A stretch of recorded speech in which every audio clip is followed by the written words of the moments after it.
Futebol versus escola. Dilema que persegue milhares de jovens que querem ser jogador profissional. A gente foi saber como pais e treinadores lidam com esse sonho das crianças. No time Sub-11 do Noroeste, garotos treinam duro para atingir o objetivo, mas são acompanhados de perto para que o desejo, caso não se concretize, não vire um pesadelo na vida dos pequenos. Na entrevista do dia, Natália Hort, especialista em psicologia do esporte, comenta qual deve ser o papel dos pais e dos profissionais ao lidar com as expectativas das crianças. Ela critica as cobranças excessivas e também dá dicas de como os jovens se manifestam quando há esse exagero. Quarta-feira, 29 de novembro, o Unesp Notícias está no ar.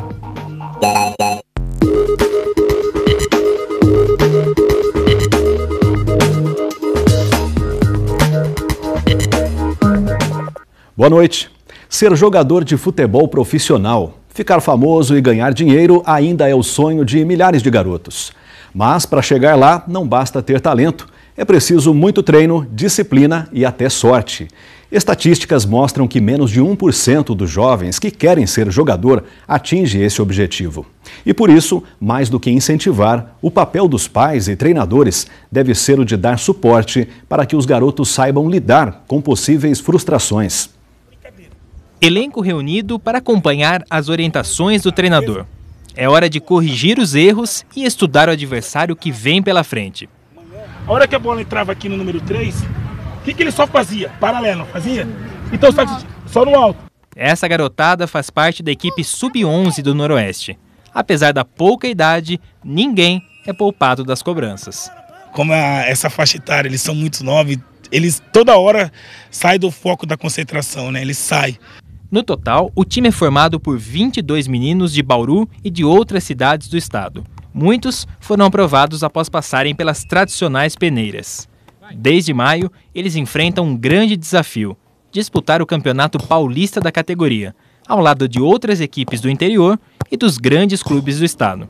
Os treinos ocorrem uma vez por semana durante 2 horas. Mesmo com o solzão na cabeça, os garotos não param um minuto. Afinal, sabem bem aonde querem chegar. O meu grande sonho é jogar futebol profissional, estourar lá na Europa e ser melhor do mundo. Meu sonho é ser jogador de futebol e ajudar minha família.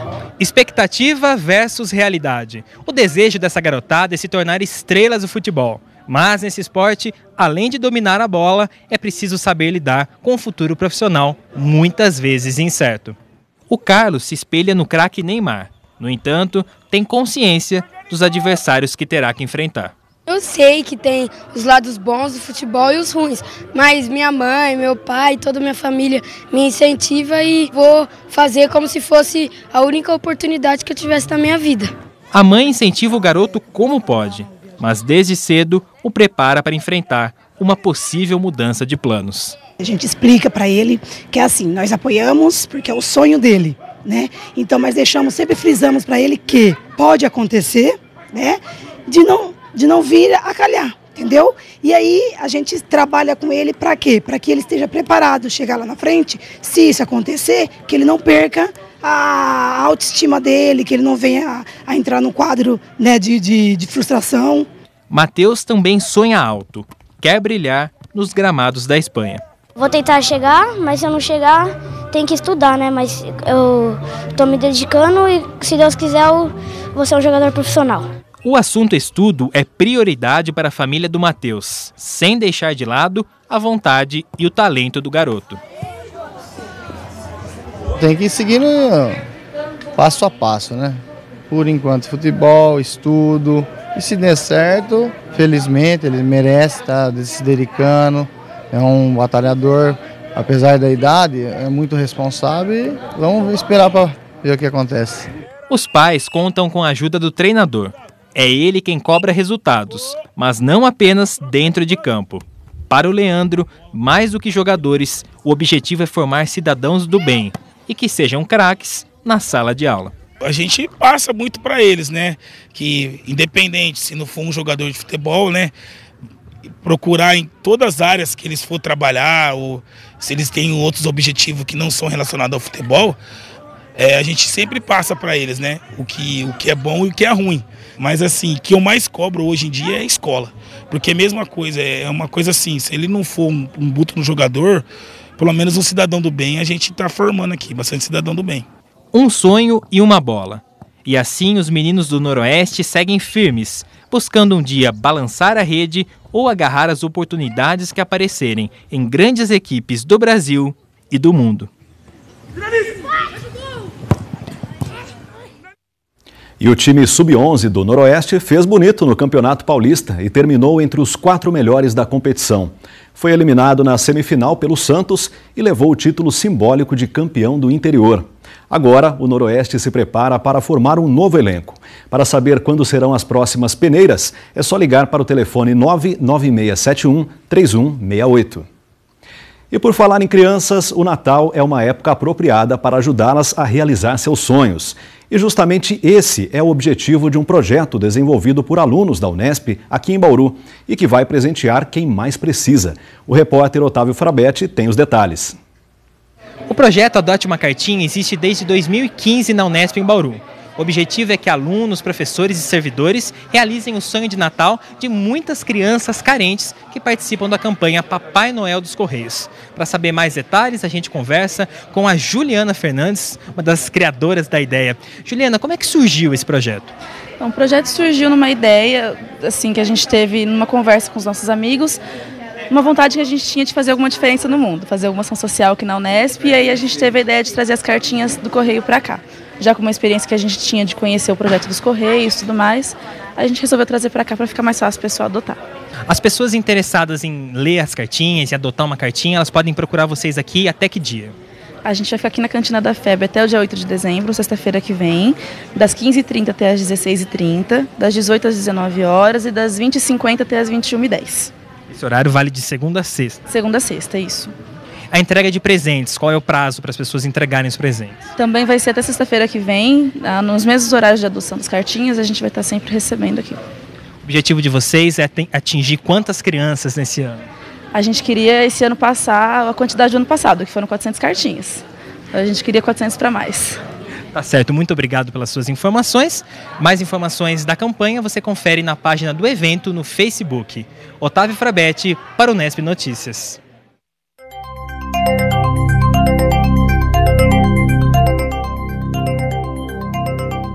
Uma massa de ar seco chegou ao estado de São Paulo e trouxe sol nesta quarta-feira. Mas a situação deve mudar já a partir de amanhã. Veja os detalhes da previsão do tempo. O sistema de alta pressão que atua sobre o estado de São Paulo começa a perder intensidade nesta quinta-feira.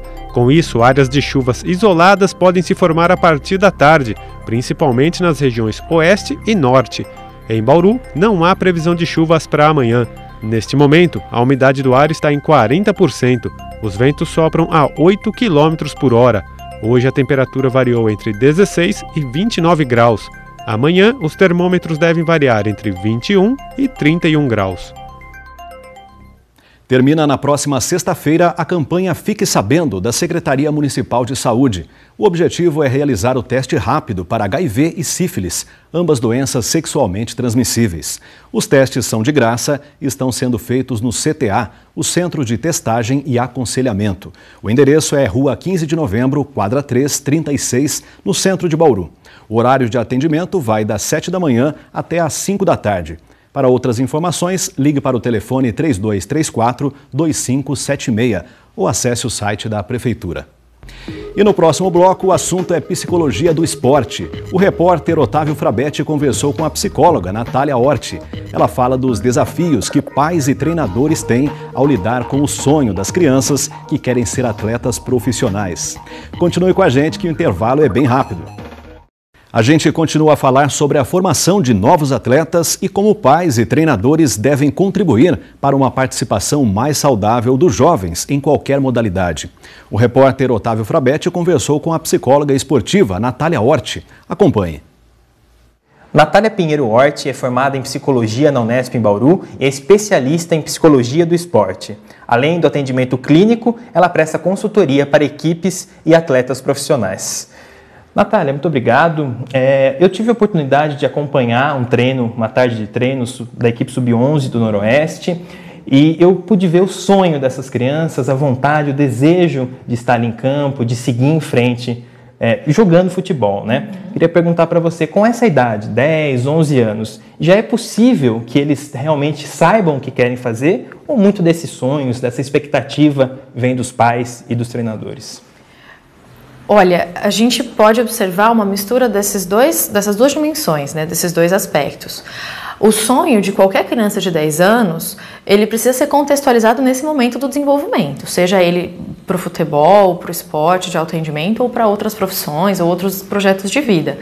É muito provável que esse sonho possa mudar ao longo da vida, porque a criança muda, ela cresce, amadurece, incorpora outros pontos de vista. Não que a gente vá desprezar ou invalidar o que ela diz que é o sonho dela aos 10 anos. É muito importante que a gente possa dar valor, né, dar ouvidos e dar importância para esse desejo naquele momento. Mas nós, como adultos, precisamos ter um senso crítico e de colocar isso num contexto que é o momento do desenvolvimento onde ela está, e também o quão inevitável é que essa criança projete um pouco daquilo que são as expectativas que ela recebe do ambiente e também daquilo que ela absorve ativamente da cultura. E no caso do futebol, a gente tem, de forma muito disponível na mídia, né, exemplos muito encantadores, né, de como viver do futebol. Então é difícil que isso seja separado, né? Provavelmente existe essa mistura de algo intrínseco e genuíno de gosto e de prazer pelo futebol, mas como alguém de 10 anos pode ter, que ainda desconhece o que é esta carreira, este trabalho, né, de atleta de alto rendimento.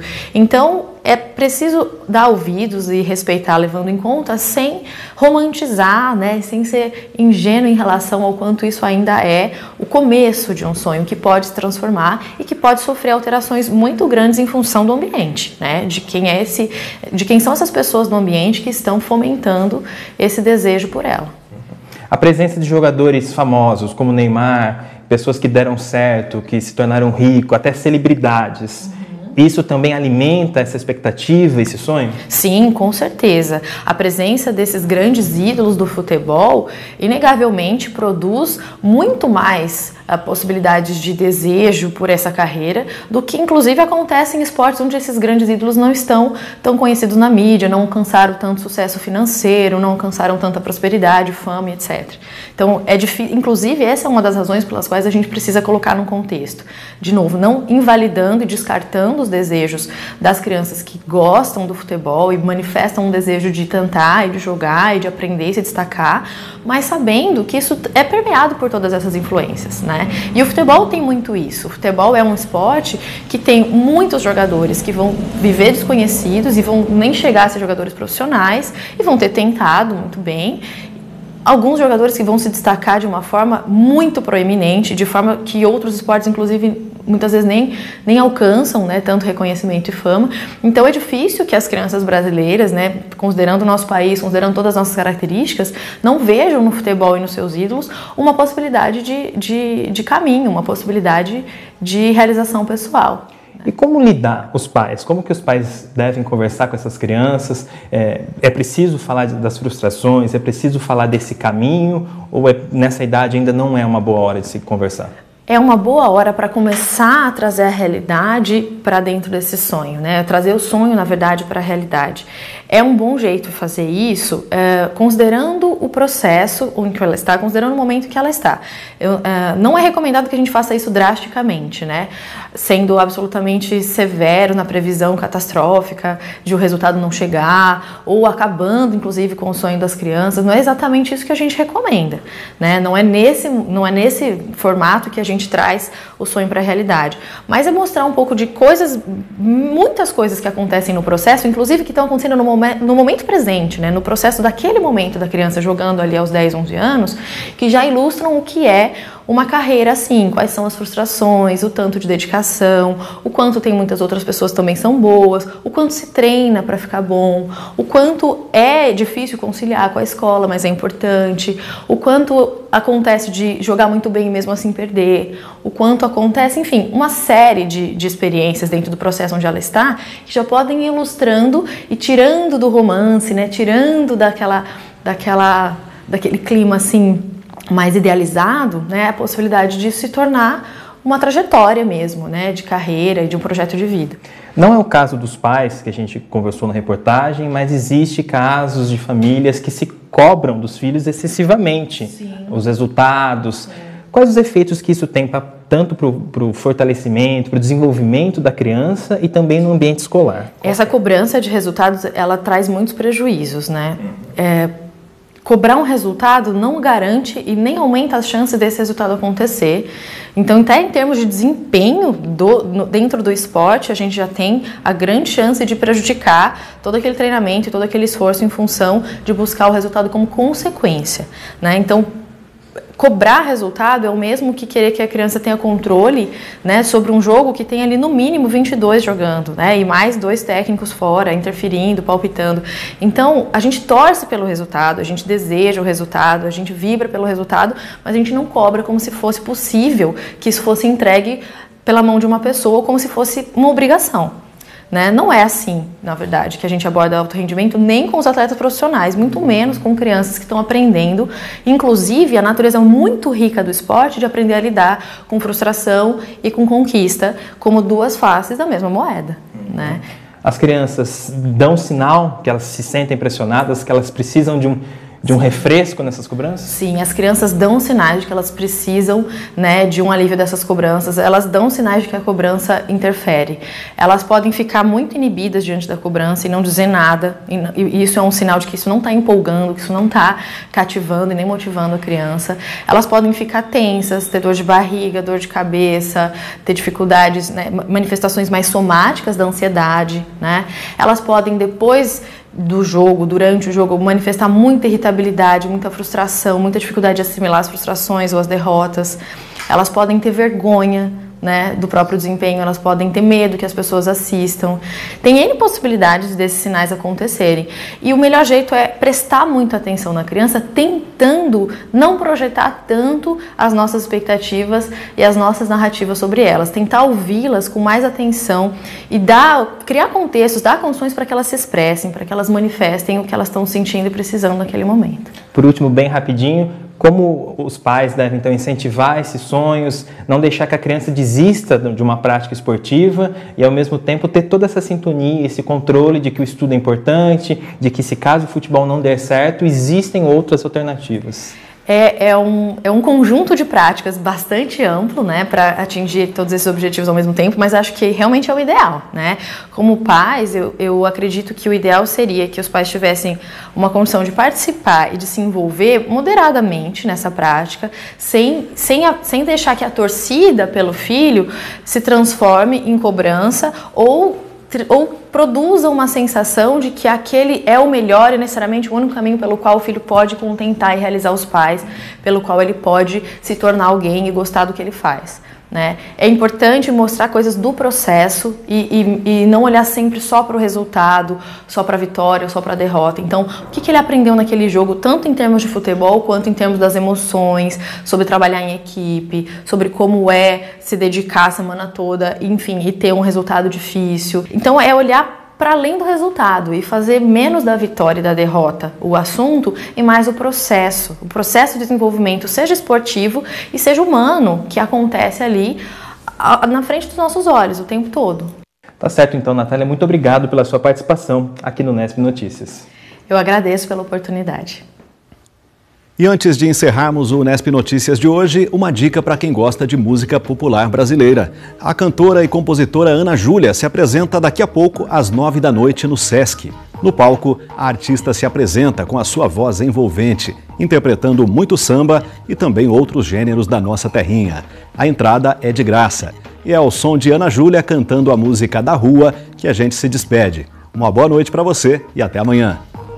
Sem me fazer de contente, que nem todo brasileiro, invento forças pra seguir em frente, me fantasio de guerreiro, pra cobrir esta alma sem corpo, este sorriso torto, sempre na procura, muito prazer, sou incoerente.